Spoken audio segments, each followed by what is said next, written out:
Couple weeks ago, I had to ask myself a very scary question. What if it's not for me? What if I'm not in love with writing, but just with the idea of it? You see, for a very long time, I've been dealing with this strange thing. Tell me if it sounds familiar. There's a storm of ideas in your head, so many that it seems like one life is not enough for them all. Once you sit down to work on your writing piece, empty, blocked completely. And every time you think it's going to be different, it repeats. So finally, I decided to carry out a little investigation. I was like, okay, if I've been pretending my whole life to be passionate about writing, it's time to admit it. But if not, I need to understand what's going on. I'm gonna walk you through what I did, and I'm very curious if this is gonna be as helpful for you as it was for me, so I'd love to hear about it in the comments. I started by asking myself, when do I find it easiest to write?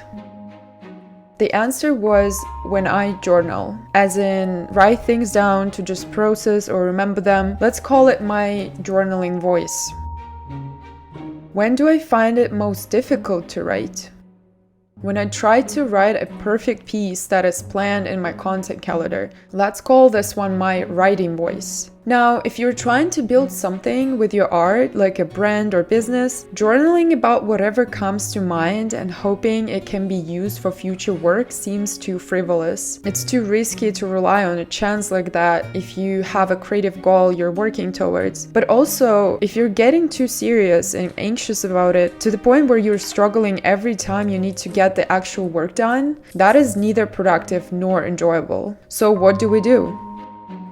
Here comes the curious part. Apparently, my anxiety comes in not because I have to write per se, which I thought was the case. I discovered that when I'm using my journaling voice, I get anxious once I start editing my text to turn it into something good looking, with the perspective of using it for a video afterwards. It's about making it a good piece of writing. When I'm using my writing voice, my anxiety comes in before I even start. Why?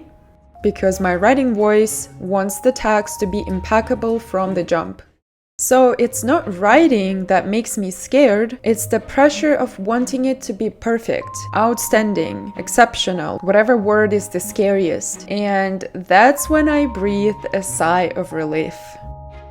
Oh my god, it means I can be saved. The dignity of my love for writing was secured. It's just this fear of creating a thing that is not good enough that is engraved so deeply in my mind that it feels like I'd rather not even bother. That felt like a good start, so I continued my investigation. The next question was, how do I stay in my journaling voice while still checking off boxes in my writing to-do list? How do I create pieces that are worth publishing without missing deadlines, but also without pulling my hair out? The answer came to me in the shape of a metaphor.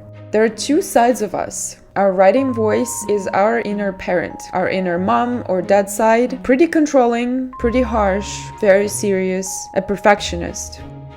Our journaling voice is our inner child, our childlike and childish side, in love with creating without any burdens or restrictions, not thinking of where it's all going. So what if I divide my tasks between the two? What if they both have things to do that fit them perfectly so they don't interfere with each other? If I let my writing voice, my grown-up side, pick topics, decide what I need to cover, do all the planning, all the research, and then let my journaling voice create freely.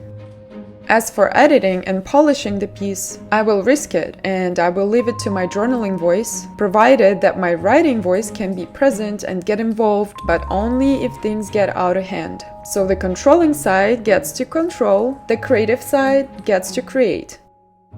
It might be sounding a little crazy right now, but it's already working. What you're listening to right now was practically the first piece finished by me using this, to put it mildly, interesting approach.